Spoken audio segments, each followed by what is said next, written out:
começo, a escuridão. Depois, uma explosão deu origem a sistemas em constante expansão de tempo, espaço e matéria. A cada dia, novas descobertas desvendam os enigmáticos e admiráveis segredos de um lugar que chamamos o Universo. Eles aparecem do nada e ameaçam nossa existência. De pedras que atingem casas a rochas do tamanho do Monte Everest, desencadeando uma destruição em massa. Ninguém está salvo de sua fúria. E alguns desses intrusos não são extraterrestres. São lixo cósmico criado pelo homem. Abrigue-se enquanto investigamos meteoritos e ruínas espaciais, objetos mortais que caem do espaço.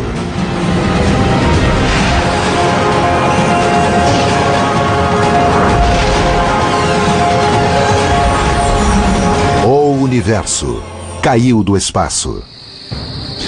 23 horas 39 minutos da noite de 6 de outubro de 2008. O Observatório Espacial de Catalina, no Arizona, percebe algo que não havia visto antes. Um asteroide do tamanho de um carro desce em direção à Terra a mais de 43 mil quilômetros por hora. Um alarme soa na comunidade científica internacional. Esse asteroide está em rota de colisão com a Terra. Esse objeto era especial porque ele provavelmente bateria na Terra. E somente dentro de 21 horas. Foram feitas 500 observações do objeto para tentar calcular exatamente a sua órbita. No laboratório de propulsão a jato da NASA, Steve Chesley recebe uma chamada urgente. Todos querem saber quando e onde essa rocha vai atingir o solo. Eles me enviaram os dados. Eu corri para o escritório muito eufórico e passei as 2 horas seguintes tentando entender o problema e verificar os números. E cheguei à conclusão de que havia 100% de chance de impacto. Chesley calcula que a colisão vai ocorrer em menos de 13 horas, aproximadamente às 5h45 da manhã, no horário do leste da África. Seu alvo era o deserto da Núbia, ao norte do Sudão. Nunca esperamos nem imaginamos descobrir um asteroide em rota de colisão com a Terra antes do impacto, com tempo de reação e tempo de previsão da localização do impacto. Era muito extraordinário, nunca visto antes. Era esperar até o impacto. Sem tempo para deter essa rocha espacial, e-mails alertaram aqueles em terra e no ar.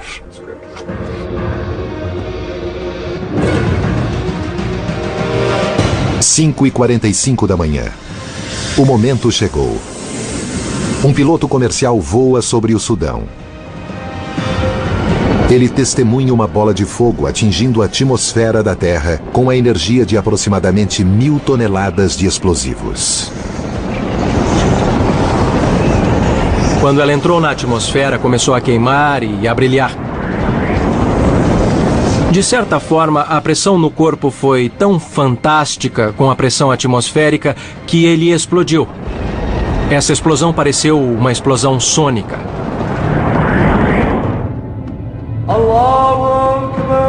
Em terra, a 37 quilômetros, o povo sudanês voltando das orações matinais ouve o ruído sônico assustador. Câmeras de celulares captam uma bola de fogo seguida por flashes misteriosos de luz que cruzam os céus. Cientistas esperavam que o asteroide não fosse pesado o suficiente para penetrar completamente a atmosfera da Terra e destruir o solo. Satélites rastreiam a explosão, mas há poucas indicações de que qualquer fragmento tenha restado. Então é possível que as pessoas tenham se assustado com o tamanho impacto, mas o risco de ferimentos foi quase nada por ser algo tão pequeno. Steve estava certo. Não houve relatos de feridos ou de danos causados pelas pedras que caíram na floresta remota. O planeta Terra foi poupado de um desastre potencial porque a região era muito remota e o impacto foi pequeno. Mas a história não termina aqui. Dezembro de 2008. O astrônomo Peter Yeneskis organiza uma equipe de busca e coleta na Universidade de Khartoum, no Sudão. Ele está determinado a encontrar o improvável: meteoritos, os fragmentos restantes do asteroide chamado 2008 TC3. Tínhamos vários estudantes ávidos para fazer a busca. Dirigimos 29 quilômetros no deserto para chegar à área próxima à explosão, para procurar pequenos pedaços que podiam ter restado. O único guia dos caçadores de meteoritos era um mapa do deserto da Núbia com a trajetória aproximada do asteroide. Eles basicamente usaram minha trajetória e a trilha que eu fiz no chão do deserto como um guia para a busca. Todos fizeram fila a mais ou menos 20 metros de distância uns dos outros. E então começamos a andar no deserto em fila, buscando coisas que fossem negras. Mas localizar pequenas pedras parecendo carvão na superfície rochosa do deserto é como buscar uma agulha no palheiro. Quando o sol começou a se pôr no primeiro dia, a equipe estava prestes a ir embora de mãos vazias quando um aluno apareceu, de repente, com uma pedra suspeita. Um aluno chamado Mohamed Alamin tinha uma pedrinha na mão que era claramente um meteorito. E ela tinha uma linda crosta negra e era sem dúvida um meteorito. Depois todo mundo começou a ficar muito animado e a gritar, cantar, sacudir as mãos. 280 amostras de meteoritos foram coletadas, totalizando 5 quilos, o que para os cientistas planetários é uma mina de ouro. Esse foi um dos meteoritos que recuperamos. E não tinha muito maiores do que isso. Achamos que muitos deles saíram da explosão e acabaram caindo muito rapidamente. E isso resultou na quebra dos meteoritos quando eles ainda estavam no ar. 2008 TC3 é o primeiro asteroide observado no espaço que depois foi encontrado em Terra. Cientistas chamam isso de primeira missão de coleta de amostras de asteroide. É a primeira vez que detectamos algo no espaço. Descobrimos que ele ia atingir a Terra, onde ia atingir, e realmente vimos ele atingir a Terra. Até recolhemos pedaços dele.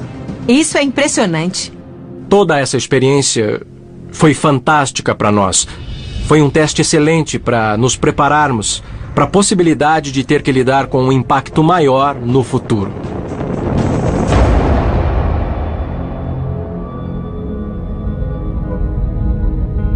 O planeta Terra pode não ter tanta sorte da próxima vez. Cientistas agora suspeitam que o 2008 TC3 veio do pedaço de uma rocha muito maior do cinturão de asteroides, uma região entre Júpiter e Marte, onde asteroides e cometas moram. Nessa vizinhança galáctica movimentada, essas relíquias fósseis da formação do Sistema Solar ocasionalmente colidem umas com as outras e explodem em pedaços menores. São esses fragmentos que podem migrar em direção à Terra. Uma arma pode dar uma boa pista de como um asteroide bateria em outro, em termos de velocidade de impacto. Asteroides no cinturão de asteroides batem uns nos outros em velocidades de mais de 17 mil quilômetros por hora. Então uma bala saindo de um rifle pode ser uma boa analogia para isso, porque elas saem do cano do rifle em velocidades de talvez 1/5 disso e não só se fragmentam, mas literalmente explodem em pedaços. Vamos diminuir o alcance e posicionar nossos pequenos asteroides artificiais em uma distância segura para atirar. Já que verdadeiros asteroides são difíceis de aparecer, vamos usar uns substitutos hoje.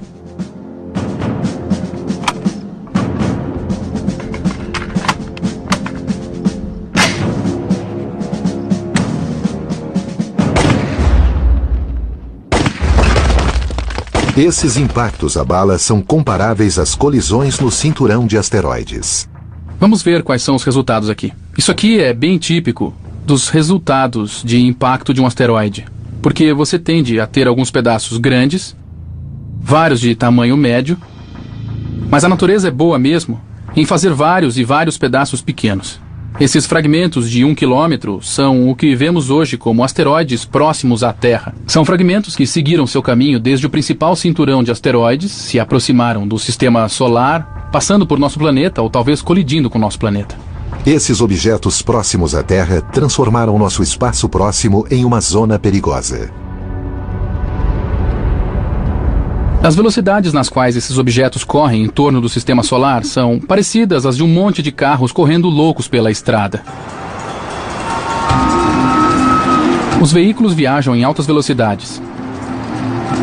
E quando cruzam ruas sem olhar e batem uns nos outros, eles colidem em altas velocidades. E é bem parecido com os objetos que se movem em suas órbitas independentes em torno do Sol. Em cada centena de anos, a Terra é atingida por pedras do tamanho de um campo de futebol que podem destruir cidades inteiras. Mas a cada 500 mil de anos, somos atingidos por objetos do tamanho de montanhas que podem provocar desastres globais.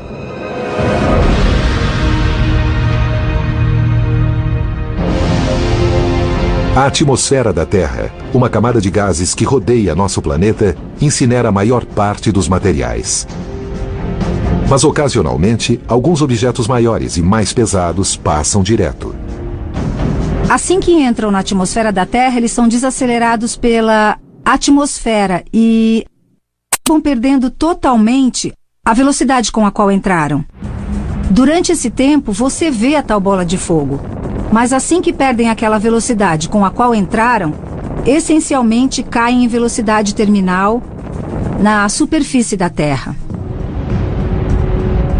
Quando asteroides atingem a atmosfera da Terra, eles se tornam meteoros, brilhantes bolas de fogo no céu. Se eles chegam ao solo, se chamam meteoritos. Somente no último século, os meteoritos já atingiram casas, veículos e até pessoas. Em 1954, um meteorito de 3,6 kg bateu no telhado de uma casa em Sylacauga, Alabama, e atingiu uma mulher no quadril, deixando ferimentos horríveis nela. Em outubro de 1992, vídeos amadores mostram uma bola de fogo cruzando os céus por cima de vários países do Atlântico. O meteorito de 12 quilos caiu em cima da traseira de um carro em Peekskill, Nova York. Em novembro de 2008, uma câmera da polícia registrou a explosão de um meteorito nos céus por cima de Alberta, no Canadá. Esses impactos, capturados em vídeo, provam que coisas realmente caem dos céus. O que é mais impressionante é a evidência física de impactos bem maiores que causaram catástrofes globais no passado e podem causar um Armagedon cósmico no futuro.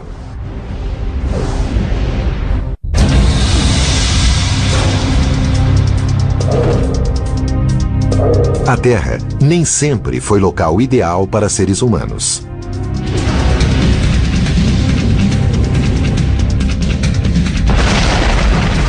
Durante sua infância, há 3,8 bilhões de anos, a terceira pedra do Sol era uma zona de guerra cósmica.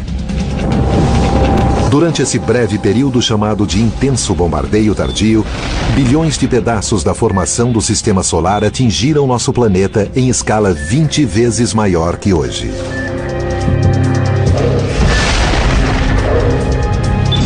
O que aconteceu foi que Júpiter e Saturno, dois gigantes do nosso sistema solar, entraram no que é chamado de ressonância gravitacional um com o outro. Então Júpiter completou 2 órbitas em torno do Sol, a cada órbita completada por Saturno. E quando isso acontece, reorganiza todo o sistema solar. Isso reposicionou Urano, Netuno, Júpiter e Saturno e moveu os planetas gigantes mais longe. Quando isso aconteceu, trouxe uma torrente de cometas e asteroides para dentro do nosso sistema solar. Ao mesmo tempo, esses corpos rochosos ajudaram a moldar nosso planeta bebê na forma que ele tem hoje. Aqui estão as cicatrizes da batalha. Apenas 170 crateras de impactos ainda são visíveis na Terra. Clima, água e placas tectônicas erodiram a maior parte dos vestígios da antiga violência cósmica. Mas provas do tumultuoso passado da Terra estão na Lua, que foi formada ao mesmo tempo, mas não tem placas tectônicas e outros processos de erosão que tendem a apagar as evidências. A Terra mesmo foi bombardeada tanto quanto a Lua aqui perto. Se você olha para a Lua, olha para o céu e vê a superfície cheia de crateras, imagine a Terra com crateras pelo menos iguais, por sermos um alvo maior no espaço. Contando crateras na Lua, cientistas podem aprender sobre o número de impactos na Terra no passado e no presente. Cientistas podem aprender sobre os tamanhos e composições dos asteroides que bateram na Terra, estudando as características das crateras que eles criaram. Vamos tentar demonstrar isso aqui hoje, jogando pesos na areia da praia onde estamos. Vamos ver se podemos fazer alguma relação entre o peso e o tamanho da cratera que ele cria.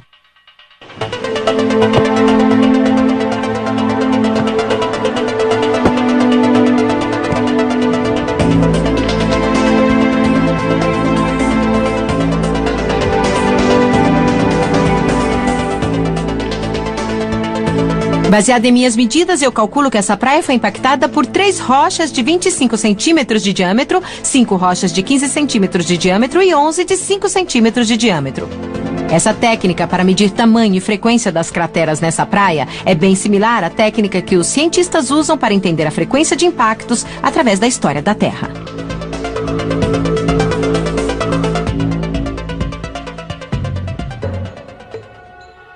Hoje, crateras de impacto mais bem preservadas estão em regiões desérticas secas pelo mundo. A cratera de Meteoro, localizada perto de Winslow, Arizona, é uma das lembranças da destruição causada por objetos do espaço. E os cientistas têm um conhecimento superficial das repercussões desses eventos ferozes. Ok, luzes. Vamos afastar uma com 250 mil? O geólogo planetário Pete Schultz formulou um novo experimento para simular como são crateras de impacto por baixo da superfície. 33,52. No centro de testes com armas verticais de Ames, na NASA, Schultz usa uma arma de gás de calibre 30 que atira projéteis em vários alvos dentro de uma câmara de vácuo. Hoje vamos tentar olhar dentro de uma cratera quando ela se forma. E para isso, vamos usar um bloco de acrílico. É transparente. Então vamos poder ver a cratera enquanto ela cresce, mas por dentro, ao invés de por fora. Essa pequena conta simula um asteroide que vai bater na superfície da Terra. Então vamos entrar. Estamos na câmara de impacto. É aqui que tudo acontece. A conta projétil vai chegar a aproximadamente 6,5 km por segundo e vai atingir esse bloco transparente. Vamos olhar tudo o que acontece por baixo do chão quando um asteroide atinge a superfície da Terra.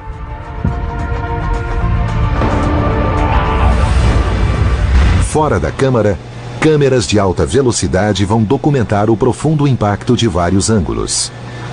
Ah, já está tudo calibrado? Na sala de controle, Schultz olha o monitor com ansiedade. Alta voltagem.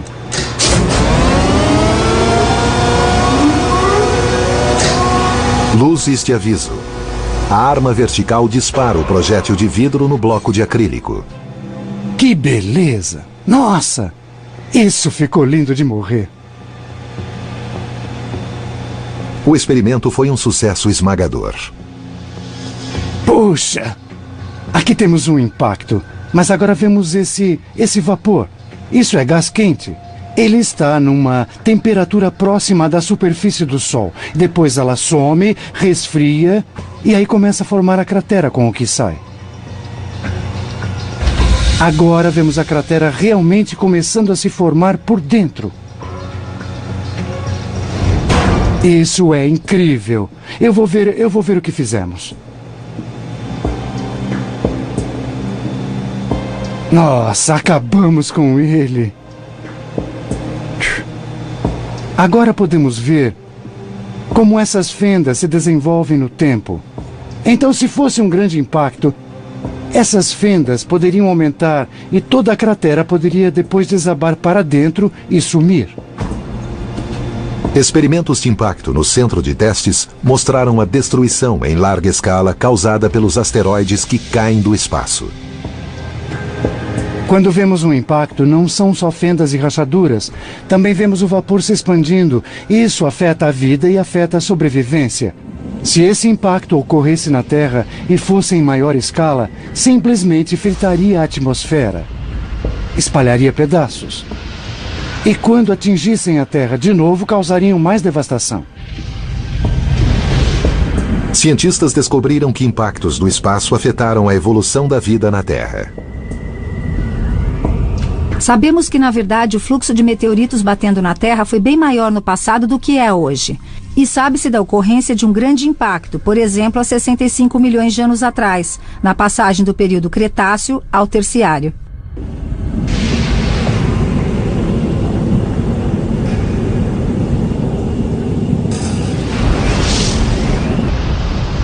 Há 65 milhões de anos, um asteroide do tamanho do Monte Everest atingiu a península de Yucatán, no México, com a energia de uma bomba de 100 milhões de megatons.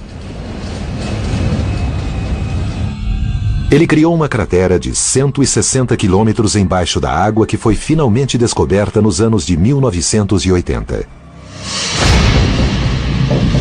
Cientistas determinaram que o impacto do asteroide iniciou eventos atmosféricos que podem ter levado à extinção em massa de 75% de todas as espécies pré-históricas, incluindo os dinossauros.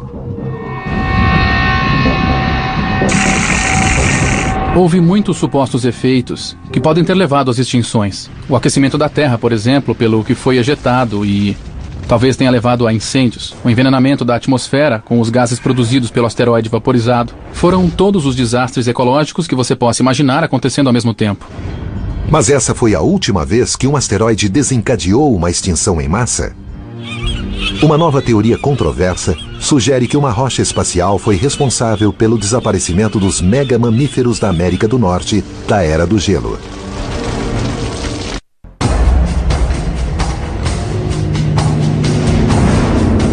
Cientistas estão loucos para saber o que aconteceu 13 mil anos atrás. A Era do Gelo terminou aos poucos.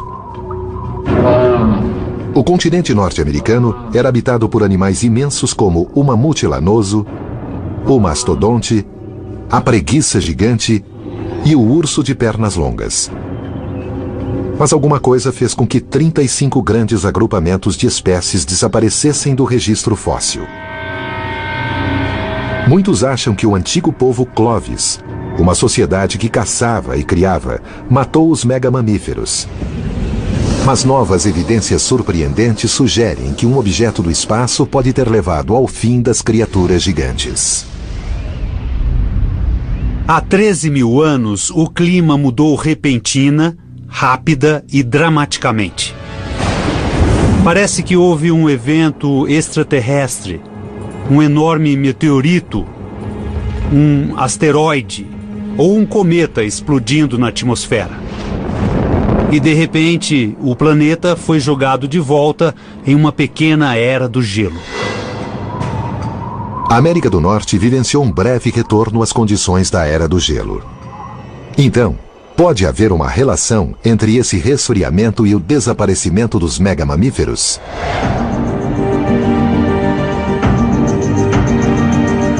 O arqueólogo Ken Tankersley diz ter conseguido evidências de um possível impacto cósmico na caverna Sheridan, localizada em Cary, Ohio. Eu não acredito. Olha só o que temos aqui. Esse é um dos apenas 12 locais conhecidos que foram datados precisamente do período da extinção final do Pleistoceno, que foi o fim da última Era do Gelo. Nessa profunda caverna, Tankersley e sua equipe descobriram os restos queimados de mais de 60 espécies de plantas e animais daquele período, inclusive armas de caça da cultura Clovis.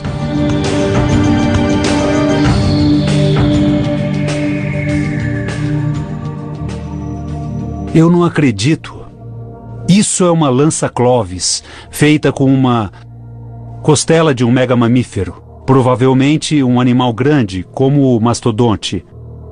O que é fascinante nessa amostra é que a pessoa que fez isso deve ter testemunhado o evento de 13 mil anos atrás. Tankersley diz que a maioria dos ossos que ele descobriu passou por fogo intenso que não poderia ter sido causado por um mero incêndio na floresta. Ele diz que deve ter sido de uma explosão colossal, do tipo da gerada por um impacto na Terra.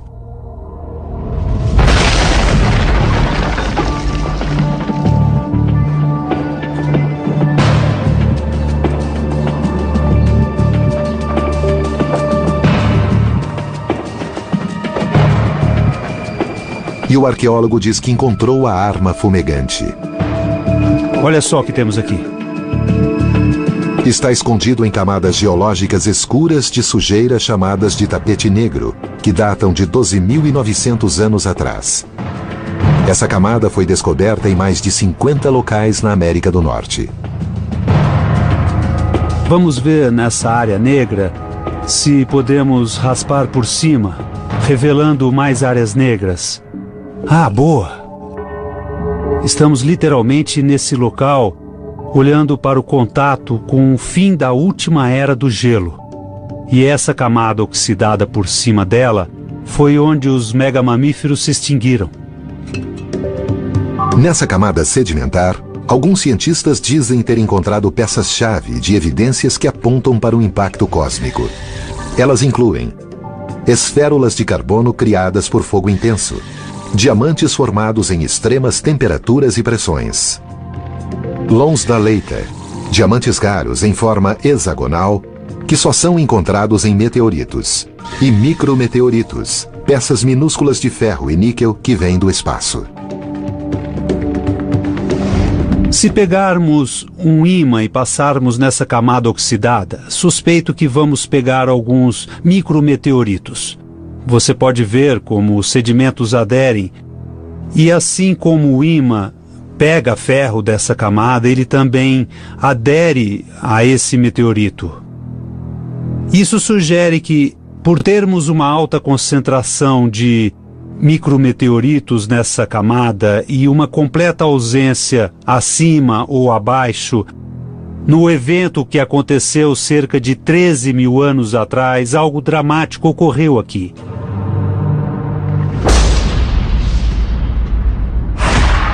Sabemos que por toda a América do Norte havia uma fina camada de poeira e partículas pouco antes do tapete negro se formar.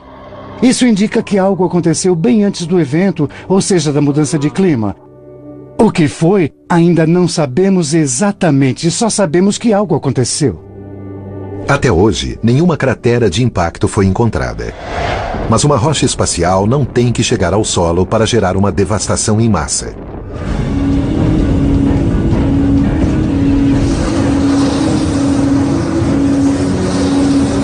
Em 1908, um corpo rochoso chegou a 9,5 km da atmosfera acima de Tunguska, na selva da Sibéria. Isso liberou uma energia de uns 5 megatons de explosivos. É só você imaginar como é fazer um mergulho de um trampolim extremamente alto e bater de barriga na água. Um asteroide rochoso pequeno e fraco tem uma sensação parecida quando desacelera rapidamente e freia na atmosfera inferior densa. Imediatamente depois do impacto aéreo em Tunguska, uma onda de choque intensa e uma explosão de ar quente seguiram até o solo e se espalharam. Elas engoliram quase 1.600 km² de floresta. Alguns cientistas propõem que um cenário parecido pode ter contribuído para a extinção dos megamamíferos norte-americanos. E um cometa, não um asteroide, pode ter sido o culpado. Diferente dos asteroides, essas bolas de neve sujas contêm mais gelo e gases que tendem a se romper antes de alcançar a superfície. Quando o suposto cometa chegasse na Terra e explodisse na atmosfera, ele distribuiria os restos que foram criados embaixo de si. Ele também teria uma grande variação nos depósitos deixados para trás. Haveria um incêndio intenso em uma grande área. Tudo dentro da zona de impacto seria devastado. Ao mesmo tempo, no entanto, não teria um impacto imediato para o resto do planeta. teria só na área de impacto realmente. A chamada teoria do cometa Clovis sugere que profundas mudanças climáticas levaram à extinção eventual dos mamutes da América do Norte. No entanto, contrário à crença popular, um pequeno número sobreviveu nas várias regiões do mundo até por volta de 2000 a.C. Uma evidência arqueológica indica que a cultura Clovis não se extinguiu com esse suposto impacto. Eles se adaptaram ao ambiente em mutação. Quando os grandes animais que o povo Clovis caçava desapareceram da paisagem, as pessoas tiveram que mudar a maneira como caçavam e criavam. Podemos nunca saber com certeza se um cometa próximo da Terra causou o evento Clovis. Mas o homem moderno aprenderia a sobreviver depois de um impacto com a Terra? Podemos um dia ser colocados à prova? Nesse momento, cientistas investigam a paisagem em busca dessas mensagens dos céus. Essas rochas espaciais têm pistas dos impactos do passado e, como cientistas agora descobrem, pistas do que virá no futuro.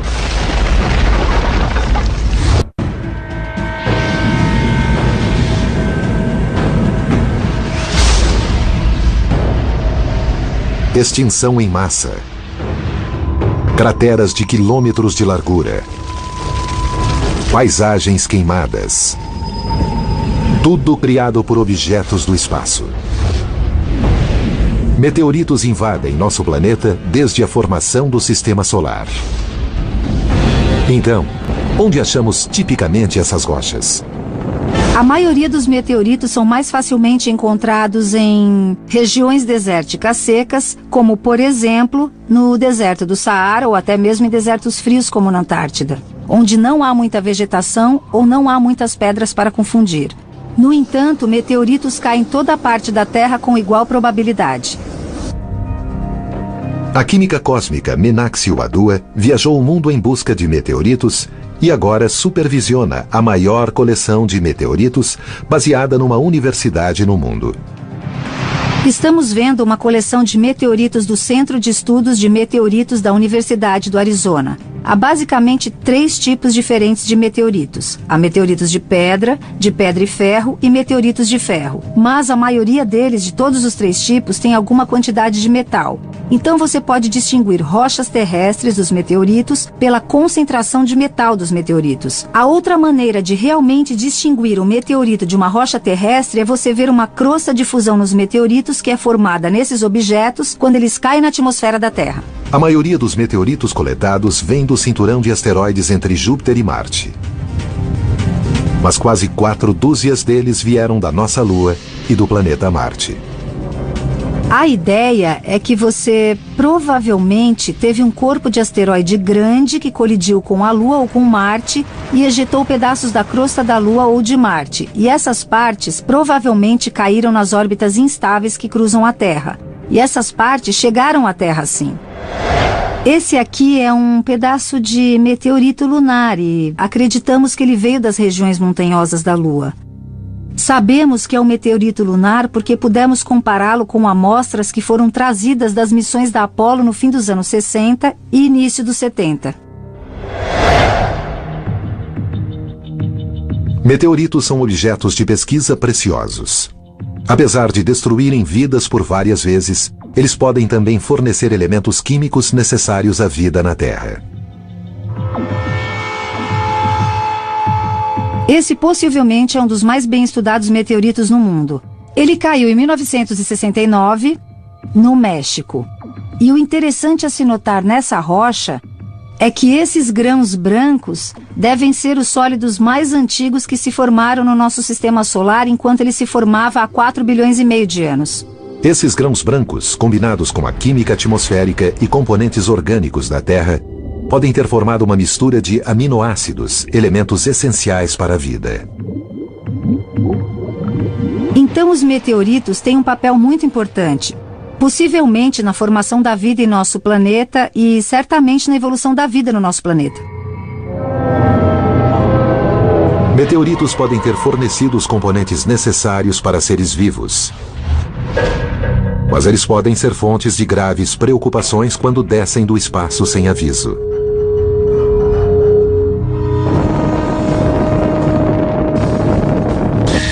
Em 19 de setembro de 2007, um meteorito incandescente caiu do céu e bateu em solo macio perto da cidade peruana de Carancas, na fronteira com a Bolívia. Pedaços voaram mais de 180 metros, enquanto o meteorito deixava uma cratera de mais de 13 metros de largura e 4,5 metros de profundidade. Um homem andava de bicicleta e foi atingido. Outra pessoa, olhando em outra direção, rapidamente se virou e viu essa coisa bater e levantar uma grande nuvem de poeira. Conversando com os habitantes das aldeias, eles não faziam ideia do que era. Acharam que talvez fosse alguma ação militar, já que estão muito próximos da fronteira com a Bolívia. Cientistas asseguraram aos locais que um meteorito e não um míssil causou a cratera de impacto. Mas imediatamente depois do evento, muitos aldeões reclamaram de dores de cabeça e vômitos. Eles ficaram doentes, mais provavelmente por causa do enxofre ou então por causa da poeira fina inalada. Os vapores provavelmente vêm do material que segue o meteorito quando ele desce. Ele derrete e vaporiza a atmosfera enquanto passa. E provavelmente quando colidiu causou mais liberação de gases. Mas uma rocha do espaço pode mesmo liberar elementos nocivos para a Terra? Filmes de ficção científica e teóricos da conspiração propõem que meteoritos podem trazer bactérias ou vírus letais para o nosso planeta. Mas o que é fato e o que é ficção? A probabilidade disso acontecer é muito pequena.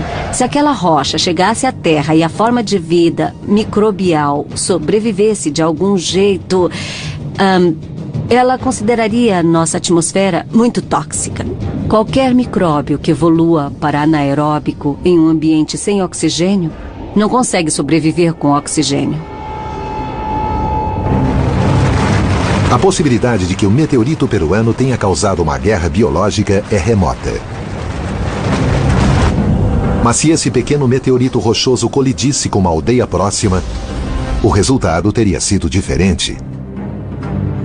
Seria como se alguém plantasse uma bomba ao lado da estrada. Teria esse efeito. Ela abriria um buraco tão grande que engoliria vários carros. O impacto do meteorito peruano mais uma vez ilustra a imprevisibilidade das coisas que caem dos céus. E rochas espaciais não são os únicos objetos que podem causar danos físicos. Mais de 200 objetos pesados atingem nosso planeta a cada ano. E eles não são extraterrestres. São feitos pelo homem. Informe o tempo. 2 minutos para a posição. Ok, entendido. 1º de fevereiro de 2003. Missão concluída. A nave espacial Columbia estava prestes a concluir sua missão no espaço quando aconteceu um desastre. O veículo se desintegrou durante a volta para a atmosfera da Terra. Os restos caíram sobre o Texas, a Louisiana e Arkansas. Todos os 7 membros da equipe morreram. Por causa do calor da entrada, ela se aqueceu demais quando entrou na atmosfera. Alguns componentes críticos falharam e causaram um fracasso total de toda a nave, que espalhou restos em uma grande área.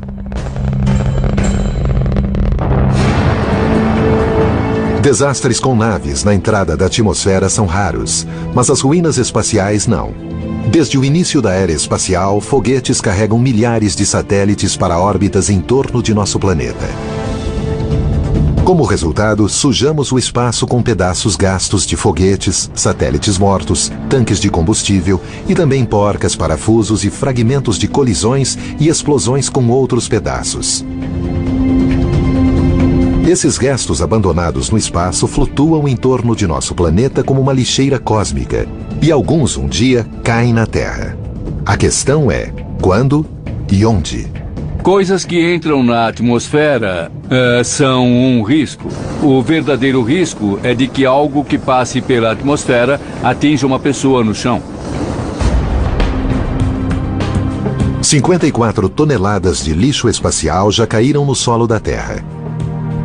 Em 1979, a Skylab, a primeira estação espacial, atirou restos pelo Oceano Índico e partes da Austrália. Em 1997, uma peça de metal em chamas do tamanho de um DVD caiu das nuvens e raspou no ombro de uma mulher perto de Tulsa, Oklahoma. Ela não se feriu, mas centenas de quilômetros adiante, esse tanque de aço inoxidável de 258 quilos caiu perto da casa de um fazendeiro no Texas. Ambas eram peças do mesmo estágio de um foguete Delta II. É um pedaço de um estágio de lançamento que esteve em órbita por uns 9 meses e voltou pela parte norte dos Estados Unidos e do Canadá, desceu e deixou vários fragmentos por aí. Essa foi a maior peça. Na Corporação Aeroespacial em El Segundo, Califórnia, cientistas estudam restos espaciais para descobrir que materiais sobrevivem à entrada na atmosfera e por que e como minimizar futuros danos. Esses são os restos de um estágio que pôs um satélite de GPS em órbita. Ele foi encontrado na Arábia Saudita. Esse é feito de titânio, que é um material de alto ponto de fusão, e por isso ele sobreviveu tão bem. Ele viajava a provavelmente 240 km por hora quando atingiu o solo. Por que objetos caem na Terra? A maior parte dos restos espaciais estão na órbita próxima da Terra, a aproximadamente 965 quilômetros acima da superfície do nosso planeta. No ar fino do espaço, objetos podem ficar por dezenas ou centenas de anos, porque não há resistência no ar. Mas eles caem da órbita um dia. Eles perdem energia porque há muito pouca resistência atmosférica e a gravidade da Terra as puxa de volta para a sua atmosfera. Satélites caem às vezes rápido e às vezes em períodos demorados simplesmente porque começam a tocar um pouco da atmosfera, o suficiente para se ter uma força crescente em um longo período de tempo. E essa pequena força, agindo por muito tempo, vai puxá-los para fora de órbita e uma hora eles vão voltar. A maioria dos restos queima durante a volta à atmosfera e vira vapor. No entanto, alguns pedaços são feitos de componentes mais fortes, como o aço inoxidável e o titânio, que podem sobreviver a calores muito fortes. Uma vez abaixo das regiões densas da atmosfera, eles literalmente têm queda livre para o solo. Ele bate em pouca velocidade, digamos 164 km por hora, em torno disso. E esse é o problema. Você desacelera uma coisa de uma velocidade orbital para essencialmente nada em um período de tempo relativamente curto. Iniciar motor principal. A comunidade espacial internacional agora impõe novas regras para a maioria dos objetos, incluindo um sistema de propulsão para assegurar quedas controladas na água. Basicamente, a comunidade internacional concordou que um nível de risco aceitável para a volta está em torno de 1 em 10 mil. Isso significa que se você voltar à atmosfera 10 mil vezes, a probabilidade é de que ela atinja uma só pessoa no planeta. E se você exceder esse limite, o objetivo é que esse pedaço volte em uma área segura, como o oceano. Mas novas diretrizes não terão efeito nas milhares de peças antigas que já estão no espaço. Infelizmente, ainda temos vários objetos no espaço que não foram planejados depois dessa exigência e eles ainda estão descendo aos poucos. Então, vamos levar um tempo até que algumas dessas regras tenham efeito. Não é mais uma fantasia de ficção científica. Coisas extraterrestres e também feitas pelo homem continuam a cair na Terra. Constantemente precisamos buscar objetos nos céus que podem dizimar um bairro ou até pior, acabar com a humanidade.